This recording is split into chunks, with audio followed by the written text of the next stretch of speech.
কুরআন মধুর বাণী আমি যখনই শুনি আমার মন ভরে যায়।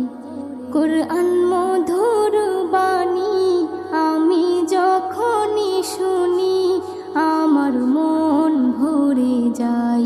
শোনো মুমিন মুসলমান, পড়ে দেখো না কুরআন, কত শান্তি পাওয়া যায়। কুরআন